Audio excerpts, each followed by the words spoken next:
Você já ouviu falar de Gog e Magog? Sabe quem são essas figuras misteriosas mencionadas nos livros de Ezequiel e do Apocalipse? Dois nomes enigmáticos, muitas vezes esquecidos entre as páginas sagradas, mas que carregam um dos maiores mistérios da escatologia bíblica.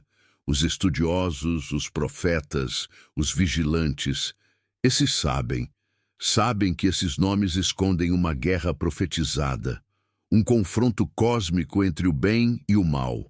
Ezequiel, o profeta exilado com visões cortantes como espadas, viu um exército vindo do norte. Ele ouviu o nome do príncipe de Ros, de Meseque, de Tubal. Ele viu Gog marchando com legiões contra Israel.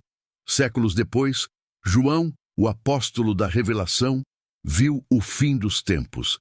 E lá estavam eles novamente, Gog e Magog, ressurgindo após 1000 anos de paz sob o reino de Cristo.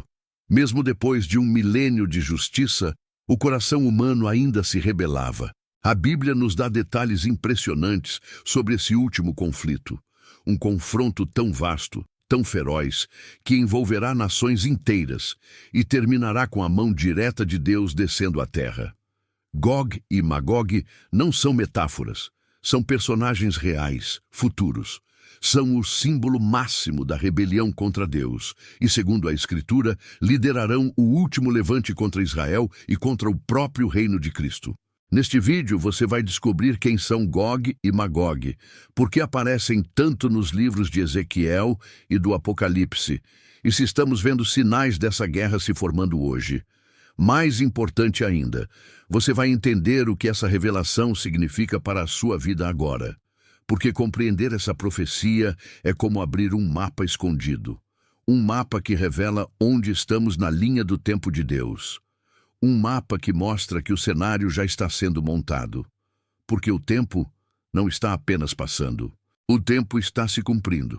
E no relógio profético de Deus, Gog e Magog já estão em movimento. Mas antes de começarmos essa jornada, inscreva-se no canal e deixe seu like neste vídeo. Assim, você nos ajuda a levar essa mensagem a mais corações sedentos pela palavra de Deus. Prepare-se!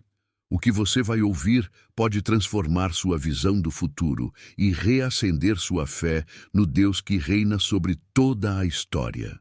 E nesse cenário que se desenha diante de nossos olhos, vemos o eco das antigas profecias ganhando forma no presente. Guerras, alianças obscuras, rebeliões silenciosas, tudo aponta para um tempo em que as peças do plano divino estão se encaixando. Não é apenas uma história antiga, é uma realidade profética que pulsa no coração da humanidade. O mundo caminha para um desfecho que já foi escrito. E você, que ouve esta mensagem agora, não está aqui por acaso. Deus está chamando os que têm ouvidos para ouvir, olhos para ver, e corações dispostos a entender que o fim não é o fim, mas o início da justiça eterna. Poucas profecias nas Escrituras carregam tanto mistério, tensão e expectativa quanto a de Gog e Magog. Não estamos diante de uma metáfora qualquer. Estamos falando de terras reais, de um ataque arquitetado contra Israel e de um juízo divino sem precedentes. A visão foi dada a Ezequiel, o profeta exilado na Babilônia.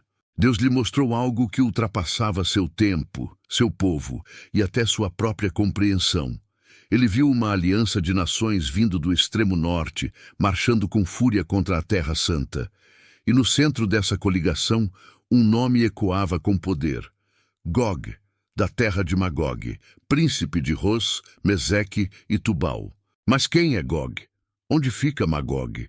Desde os tempos antigos, estudiosos e tradições identificam Magog com regiões ao norte do Mar Cáspio, áreas que hoje correspondem a partes da Rússia e da Ásia Central. Meseque e Tubal são ligados à antiga Anatólia, território da atual Turquia. Ros, segundo muitos intérpretes, está na raiz do nome Rússia. É arriscado apontar com precisão no mapa atual quem são essas nações. Mas a Bíblia é clara. Trata-se de uma coalizão de povos do norte, unidos a aliados do Oriente Médio e do norte da África. Na lista estão Pérsia, hoje Irã, Cuxi, Etiópia e Sudão, e Puti, a moderna Líbia. Mas essa união militar não nasce por acaso. É o próprio Deus quem os atrai para a batalha, não por fraqueza, mas para manifestar sua justiça, sua santidade e sua soberania. Israel será atacado, sim, mas Deus intervirá com poder absoluto, e quando isso acontecer, não haverá dúvidas de quem é o Senhor. Essa não é uma guerra geopolítica, é uma batalha espiritual. Gog representa o espírito da rebelião final, a arrogância do mundo que ousa desafiar o Deus eterno. Ezequiel descreve esse exército como uma nuvem que cobre a terra, uma imagem de poder avassalador. Mas o Senhor não precisa de tanques nem mísseis. Um só gesto dele é suficiente. Um terremoto, fogo do céu, confusão entre os inimigos. E a maior aliança militar da história se desmancha diante da glória do Altíssimo. Como diz Ezequiel, naquele dia haverá um grande terremoto na terra de Israel. E chamarei contra Gog a espada em todos os meus montes, diz o Senhor Deus. A espada de cada um se voltará contra o seu irmão. Deus humilhará o orgulho humano, derrubará toda a arrogância que se levantar contra o seu nome, e o mundo inteiro saberá, Ele é o Senhor. Essa batalha profetizada por Ezequiel não é apenas um evento futuro distante. Ela é um alerta vivo para os nossos dias. Ela nos revela o quão longe o coração humano pode ir quando se afasta de Deus, e ao mesmo tempo, o quão perto está o braço do Senhor para salvar os que o temem. Quando o mundo parecer perdido, quando os inimigos forem muitos, quando a escuridão parecer vencer, será nesse momento que Deus se levantará com majestade. Ele não permitirá que o seu nome seja profanado, nem que o seu povo seja destruído. A queda de Gog será o anúncio final de que o reino de Deus é inabalável e que nenhuma força na terra ou nos céus poderá resistir à sua vontade. A profecia de Gog e Magog não é apenas sobre exércitos e nações. É sobre a batalha interna que cada ser humano enfrenta entre a submissão a Deus e a sedução da rebelião. Gog é mais do que um líder militar. Ele é o retrato do orgulho que se exalta contra o Criador, do coração endurecido que rejeita a verdade. Essa guerra também acontece em nossos lares, em nossas decisões, em nossos altares esquecidos. E Deus, com amor e justiça, continua chamando seu povo ao arrependimento, porque antes que a espada caia, ele oferece graça. Antes que o fogo desça, ele estende a mão. A escolha ainda é nossa. As alianças são formadas, a guerra acontece. E Deus, com mão forte, faz de Israel o palco da sua santificação. Mas há um detalhe que muitos ignoram e que carrega um peso profético imenso. Ezequiel 39 revela que após essa batalha levarão 7 meses para enterrar os mortos e 7 anos inteiros para queimar as armas deixadas para trás. 7 anos, um número que na profecia bíblica fala de plenitude, de juízo, de propósito eterno. Dentro da visão pré-milenista dispensacionalista, muitos estudiosos enxergam esse conflito ocorrendo no início da tribulação, após o arrebatamento da igreja, mas antes da ascensão do anticristo. Essa interpretação explica o tempo necessário para que Israel limpe a terra enquanto o mundo mergulha nos dias sombrios do juízo final.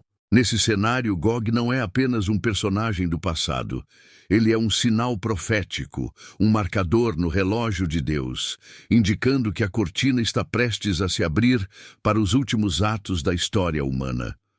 Depois virá o milênio, 1000 anos de paz, um mundo restaurado, Cristo reinando com justiça perfeita.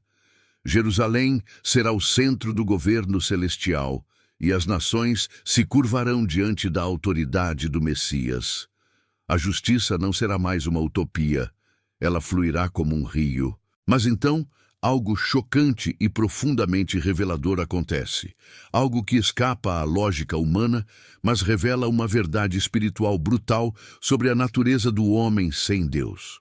O texto de Apocalipse 20 nos alerta. E, acabando-se os 1000 anos, Satanás será solto da sua prisão e sairá a enganar as nações. Mesmo após 1000 anos de ordem, de glória, de justiça visível, Satanás será solto. E o que ele faz é trágico. Ele consegue reunir novamente um exército, incontável como a areia do mar, dos 4 cantos da terra. Gog e Magog reaparecem. Mas agora não como uma coalizão do norte, mas como o símbolo final da rebelião global contra Deus. É a última batalha. A rebelião que não poderá ser explicada por ignorância, porque durante o milênio, todos viveram sob a luz da verdade, sob o reinado visível de Cristo. Não haverá desculpas. Essa será a prova definitiva de que o problema do homem não é falta de prova, mas a corrupção do coração longe de Deus. E é nesse cenário, após 1000 anos de luz e justiça, que a escuridão no coração humano volta a se manifestar. Não por falta de governo perfeito, mas porque sem transformação interior, o homem continua inimigo de Deus. Essa última rebelião, liderada espiritualmente por Satanás e simbolizada por Gog e Magog, é o grito final de um mundo que rejeita a graça, mesmo tendo vivido sob ela. É o último capítulo da história da humanidade sob o pecado. Mas é também o início do fim para todo o mal. Porque nesse momento Deus descerá com fogo do céu, consumirá os rebeldes, lançará o diabo no lago de fogo e estabelecerá para sempre o seu reino eterno. A justiça, enfim, deixará de ser promessa e se tornará realidade imutável. Durante 1000 anos, a luz da glória de Cristo iluminará a terra. A justiça será visível, o governo será perfeito e, ainda assim, muitos se submeterão apenas exteriormente, mas nunca se renderão de verdade. Essa última rebelião prova que o verdadeiro problema da humanidade não é o ambiente, a cultura ou o sistema. É o coração. Um coração não regenerado, mesmo sob o reinado do próprio Messias, ainda será capaz de se voltar contra Deus. A Bíblia não deixa dúvidas. Gog e Magog não prevalecerão. Diferente da guerra descrita em Ezequiel, onde o juízo acontece em etapas, a batalha final será imediata. Não haverá negociação, não haverá pausa. O próprio Deus responderá com fogo do céu. Será o fim absoluto da rebelião humana, e então um novo ato se inicia. O grande trono branco será instalado. Os mortos, grandes e pequenos, ressuscitarão para o juízo final. E o diabo, o enganador, o mentiroso, desde o princípio, será lançado no lago de fogo e enxofre, para sempre vencido, para sempre condenado. Gog e Magog, portanto, são ecos espirituais, que aparecem em 2 momentos distintos, mas com o mesmo propósito: reunir forças contra o reino de Deus. Na profecia de Ezequiel, Gog representa uma coalizão literal de nações que se levanta contra Israel no início da tribulação. No Apocalipse, Gog e Magog simbolizam a rebelião global final após o milênio, unindo nações de todos os cantos da terra contra Cristo. Essa conexão revela uma verdade profunda. A essência do pecado é contínua. É a recusa obstinada em reconhecer a autoridade de Deus. Não importa o tempo, não importa a perfeição do governo divino. Onde não há novo nascimento, haverá rebelião. Isso nos confronta. Muitos acreditam que bastaria mudar a política, o sistema, a educação. Mas a Bíblia é clara. Sem transformação interior, não haverá paz duradoura. Cristo reinará no milênio com vara de ferro, mas no novo céu e nova terra, ele reinará com amor eterno. Porque ali não haverá mais pecado, nem morte, nem tentação. Gog e Magog são sinais, profecias vivas, avisos urgentes. Eles nos alertam sobre o poder da mentira, da arrogância e da desobediência diante do Deus vivo. E nos chamam hoje, agora, a escolher em que lado da história queremos estar. Diante de tudo isso, a pergunta que ecoa com força é: onde está o nosso coração? Porque essas profecias não são apenas sobre eventos futuros, elas são um espelho da condição humana hoje. A rebelião de Gog e Magog não começa nos campos de batalha, mas dentro da alma, quando o homem decide viver sem Deus, mesmo tendo visto sua glória. É por isso que o chamado da palavra é urgente. Arrependam-se, voltem-se para Cristo enquanto é tempo. Antes que venha o juízo, a graça. Antes que o fogo caia, a redenção. A cruz ainda está de pé, aberta a todos os que desejam um novo coração. Não apenas uma mudança de comportamento, mas uma transformação eterna. Se você deseja entender os grandes acontecimentos do fim dos tempos, nós preparamos um material especial, disponível no primeiro comentário fixado deste vídeo. Mas agora, pare e olhe com atenção para as páginas sagradas de Ezequiel 38 e 39 e de Apocalipse 20. Uma semelhança impressionante salta aos olhos. Ambas as passagens falam de Gog e Magog. Ambas descrevem alianças de nações se levantando contra o povo de Deus, e ambas culminam com uma intervenção sobrenatural e esmagadora do Senhor dos Exércitos. Mas surge uma pergunta inevitável. Será que essas passagens falam do mesmo evento profético? Ou estamos diante de duas guerras distintas? Para responder, é necessário mais do que conhecimento. É preciso discernimento espiritual e fidelidade absoluta ao texto bíblico. Primeiro vejamos o cenário de Ezequiel. A profecia aponta para os últimos dias, quando Israel estará habitando em segurança após ter retornado do exílio. É nesse tempo que uma coalizão de nações, lideradas por Gog, virá do norte com o propósito de invadir, saquear e destruir. Deus permite o ataque, mas julga essa aliança com poder avassalador, terremotos, pestes, fogo e confusão entre os exércitos inimigos. Agora, olhemos para Apocalipse 20. Aqui, o cenário é outro. A guerra ocorre após o milênio, depois de 1000 anos de paz sob o reinado de Cristo. Satanás é solto por um breve tempo e volta a enganar as nações, chamadas novamente de Gog e Magog, incitando uma última rebelião contra o reino. Eles cercam o arraial dos santos e a cidade amada, mas antes mesmo que o combate comece, fogo desce do céu e os consome instantaneamente.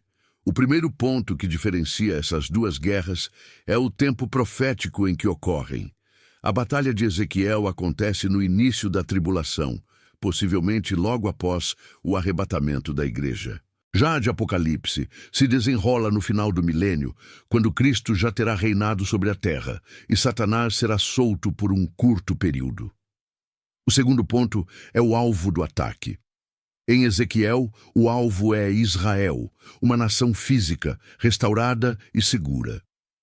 Em Apocalipse, o alvo é o arraial dos santos, uma designação mais ampla e espiritual. O povo redimido de Deus espalhado pelo mundo, vivendo sob o governo de Cristo. O terceiro ponto está no tipo de juízo aplicado. Em Ezequiel, vemos um processo de combate com destruição, limpeza dos campos e até a queima das armas por 7 anos. Mas em Apocalipse não há batalha física. O juízo é instantâneo, direto, definitivo. Deus consome os rebeldes com fogo do céu, sem trégua, sem resistência.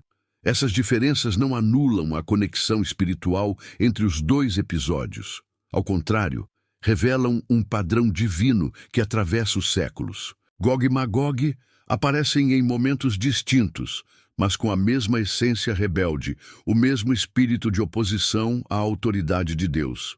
Em Ezequiel, vemos o início da convulsão mundial que culminará na volta de Cristo. Em Apocalipse, testemunhamos o ato final da história humana, quando até após 1000 anos de paz, o coração não regenerado ainda se levanta contra o Senhor. É como se Deus nos dissesse: vejam como o pecado é persistente e como a salvação não está em sistemas, mas na redenção interior. Essa é a lição profunda por trás dessas duas guerras. Só o novo nascimento pode destruir a raiz da rebelião. Os exércitos rebeldes são consumidos instantaneamente pelo fogo do céu. E logo em seguida, Satanás é lançado no lago de fogo, onde será atormentado para todo o sempre. Diante dessas evidências, muitos estudiosos sérios e comprometidos com a literalidade das Escrituras afirmam com convicção: são duas guerras distintas, duas manifestações do mesmo espírito de rebelião, surgindo em épocas diferentes, com protagonistas diferentes, mas com um objetivo comum: desafiar a soberania de Deus e destruir o seu povo. É como se o nome Gog e Magog não representasse apenas nações ou líderes, mas se tornasse um arquétipo profético, um símbolo da última resistência do mal contra o Altíssimo. Compreender essa distinção é crucial para entender a linha profética da história sob a ótica do céu. Na guerra de Ezequiel, Deus julga as nações no início da tribulação, preparando o cenário para o surgimento do Anticristo e a assinatura do Tratado de Paz com Israel.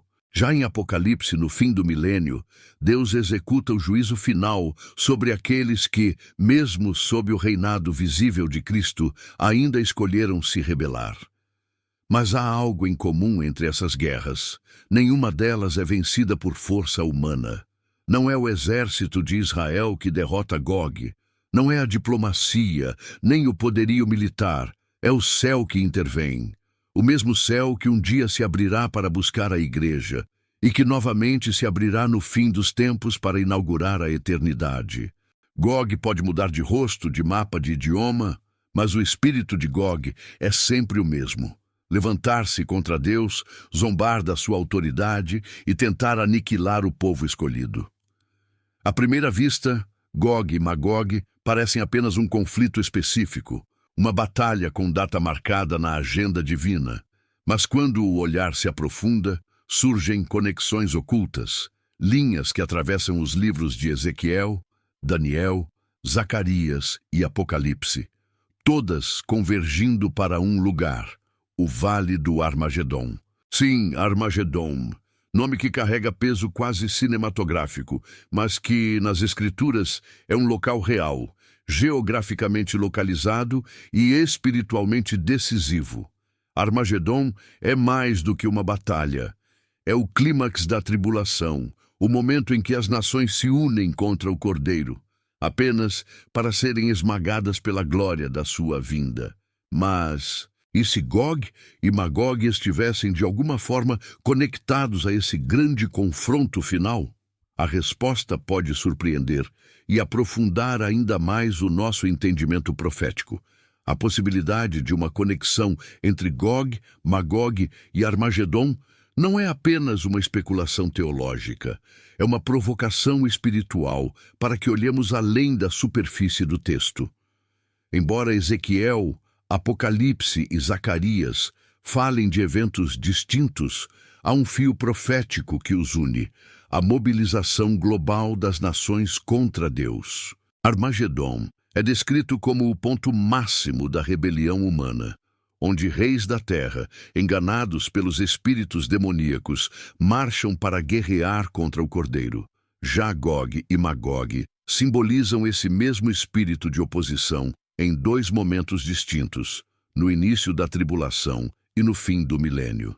E se profeticamente Armagedom for a culminação do primeiro grande levante e Gog e Magog no Apocalipse representarem a repetição final dessa arrogância espiritual, Deus, em sua soberania, permite que o mal se manifeste por completo, para então revelar sua justiça, sua glória e o poder invencível do seu reino. Embora Ezequiel e Apocalipse apresentem Gog e Magog em contextos diferentes, muitos estudiosos atentos às Escrituras percebem padrões profundos que os conectam. Ecos proféticos que revelam uma progressão uma escalada da rebelião humana, culminando em Armagedon, o juízo final das nações. Ezequiel descreve a invasão súbita de Gog, um ataque planejado quando Israel está em segurança, vivendo em aparente paz. As nações vêm para saquear, destruir, desafiar o povo de Deus, mas são interrompidas com força sobrenatural, terremotos, fogo, pragas, confusão entre os exércitos, um juízo irresistível vindo do céu. Esse cenário não é isolado, ele reaparece com intensidade em Apocalipse 16 e 19. Lá, o anticristo reúne as nações em rebelião, guiadas por espíritos demoníacos, para a batalha final contra o Cordeiro. Eles se reúnem em um lugar real, o Vale de Megido, Armagedon. E ali novamente Cristo intervém, agora montado em um cavalo branco, com poder e glória, vencendo os inimigos com a espada que sai de sua boca. Note os paralelos. As nações atacam Israel, como em Ezequiel. As nações se reúnem em um local específico, como em Armagedon. Deus intervém com fogo do céu, como nas duas profecias. Isso revela que, embora Gog e Magog de Ezequiel sejam distintos da cena em Apocalipse 20, o espírito que os move é o mesmo, e ambos os conflitos se alinham espiritualmente ao confronto do Armagedon. Em Apocalipse 19, Gog pode não aparecer como um nome literal, mas a rebelião que ele simboliza, a arrogância das nações contra Deus, atinge seu ápice nesse momento. Alguns intérpretes creem que a guerra de Gog é a faísca que acende a crise mundial, abrindo espaço para o surgimento do anticristo, aquele que virá com promessas de paz. Outros entendem essa coalizão como o início do colapso da ordem global, que exigirá um líder forte, e assim o falso Messias se ergue. Mas em todos esses cenários há algo inegociável. Uma mobilização global contra a cidade de Deus e uma resposta inconfundível do céu. É como se o Espírito Santo, através dos séculos, estivesse gritando às nações. Toda rebelião contra o santo levará a um confronto, e a vitória jamais será do homem. Ela será celestial. Essas conexões não foram registradas apenas para satisfazer curiosidades escatológicas. Elas são um alerta urgente. Elas mostram que a linha do tempo de Deus está em movimento e que o cenário final está sendo montado diante dos nossos olhos. Cada peça desse quebra-cabeça profético está se encaixando diante da geração mais conectada da história. E, paradoxalmente, talvez a mais distraída espiritualmente.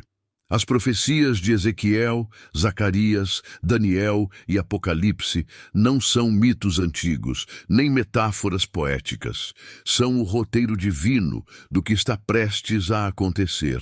E se hoje vemos nações se alinhando, alianças sendo formadas, tensões envolvendo Israel crescendo e um espírito global cada vez mais hostil à verdade de Deus, não é coincidência, é cumprimento. Gog e Magog não são apenas personagens futuros.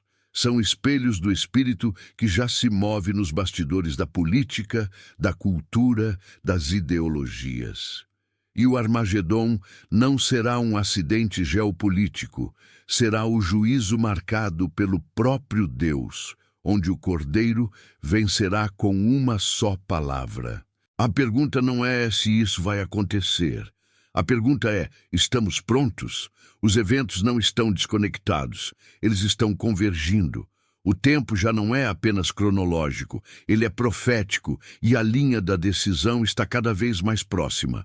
Gog, Magog e Armagedon não são apenas nomes de batalhas, são revelações divinas, marcos espirituais que expõem o fim da arrogância humana, o juízo sobre a idolatria das nações e, acima de tudo, o triunfo eterno do Cordeiro. É fácil imaginar Gog como algo distante, perdido em mapas antigos ou em povos extintos. Mas e se o perigo não estiver apenas em um exército futuro, mas no espírito que Gog representa? Porque a guerra que ele lidera não é apenas militar, é espiritual. É uma rejeição declarada da autoridade de Deus, uma tentativa de destronar o Altíssimo, aniquilar Israel e erguer um mundo sem Messias. E essa rebelião já respira entre nós. Basta olhar com discernimento. O crescimento do ódio irracional contra Israel, a intolerância crescente contra cristãos, o esfriamento do amor, a glorificação do ego e a resistência brutal às verdades eternas. Tudo isso são ecos modernos do espírito de Gog. E o mais impressionante é a velocidade com que esse cenário se forma. Nações se alinham, ideologias se fundem, discursos se tornam mais agressivos, mais impacientes, mais hostis à fé. É como se uma engrenagem invisível estivesse girando, preparando o palco para um colapso espiritual global. E a palavra já nos alertava. Antes que os eventos proféticos se manifestem no físico, seus espíritos já operam no invisível. O apóstolo João escreveu: todo espírito que não confessa que Jesus Cristo veio em carne não é de Deus. Mas este é o espírito do anticristo, do qual já ouvistes que há de vir, e eis que já está no mundo. Se o espírito do anticristo já opera entre nós, por que não também o espírito de Gog? O que vemos hoje, cada sistema, cada filosofia, cada governo que rejeita os princípios eternos, são sinais vivos. Cada lei aprovada contra a moral bíblica, cada discurso que relativiza a verdade, cada afronta ao povo de Deus, são fagulhas do mesmo fogo de rebelião que acendeu os passos de Gog e que acenderá o juízo do Senhor. Mas há algo ainda mais grave que muitas vezes passa despercebido.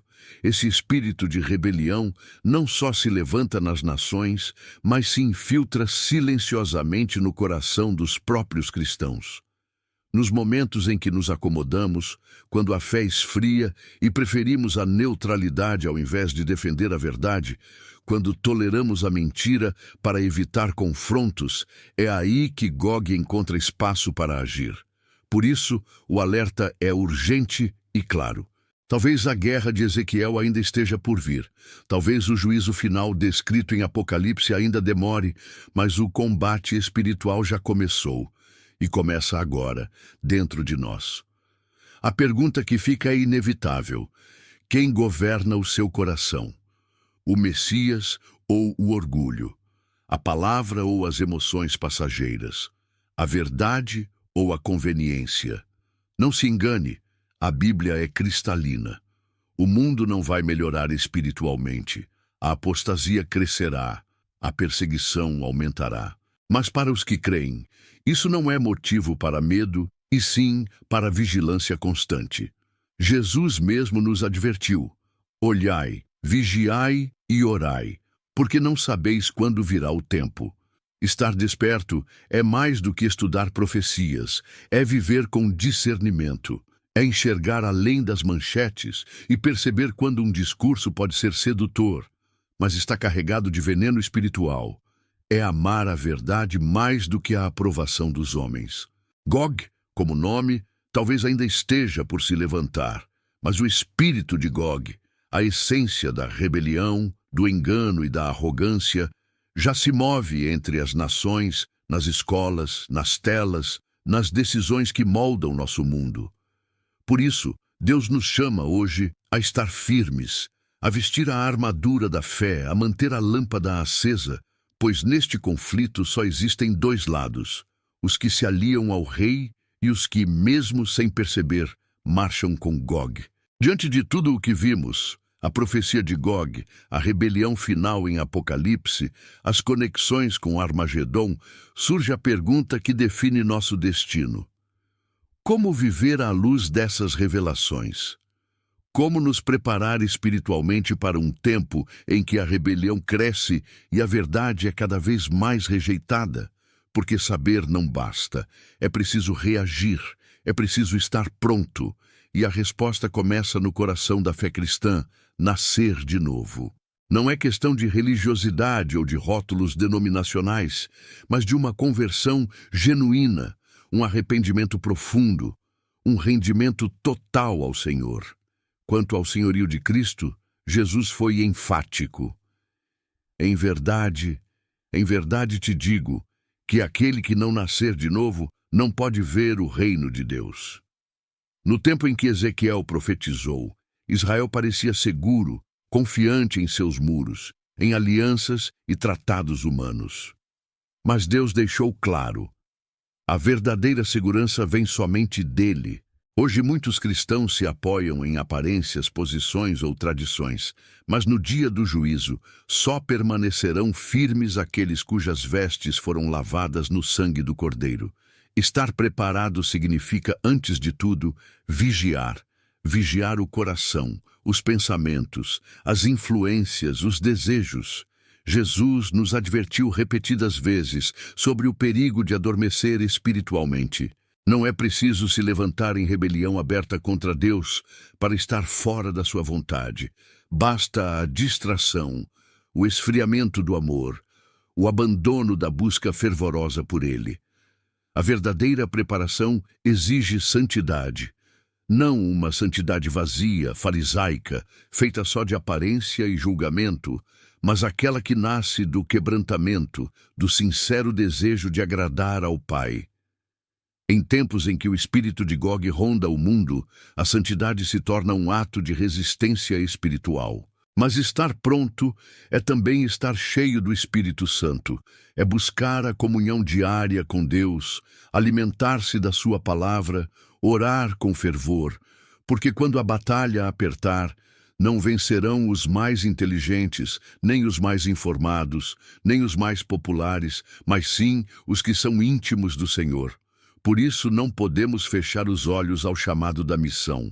Preparar-se é também preparar outros. É falar, testemunhar, ensinar, compartilhar. Não para impor, mas para alertar. Não por medo, mas por amor. Há milhões que ainda não ouviram, e muitos que ouviram, mas não entenderam. Talvez o seu testemunho seja o último alerta que alguém receberá antes da eternidade. Quero contar uma história verdadeira de um pastor de uma pequena cidade que, diante da ameaça de um conflito civil, ouviu rumores de que forças inimigas se aproximavam. Muitos zombaram, chamaram de exagero, mas ele sentiu claramente que Deus o chamava a agir. Então, reuniu sua congregação. Juntos, oraram, buscaram abrigo e prepararam provisões. Dias depois, os ataques vieram, e apenas aquele grupo sobreviveu, preservado pelo cuidado do Senhor. Assim também somos chamados a estar prontos, guardados pelo amor do nosso Deus, enquanto esperamos o cumprimento das promessas eternas. Quando lhe perguntaram como ele soube o que fazer, respondeu simplesmente: "Eu não sabia. Apenas ouvi a voz de Deus e obedeci." É exatamente isso que Deus espera de nós hoje. Preparar-se para o conflito final não é dominar todos os detalhes da profecia, mas viver em obediência constante, estar atento à voz do Espírito Santo, dizer com coragem: "Senhor, eis-me aqui, usa-me." Gog e Magog vão se levantar, as nações vão se rebelar, mas a noiva de Cristo será protegida. Enquanto as trevas se espalham pelo mundo, aqueles que brilham com a luz de Jesus serão como tochas na noite. Porque existe um trono no céu, um livro onde estão escritos os nomes dos redimidos e uma promessa firme: Cristo voltará.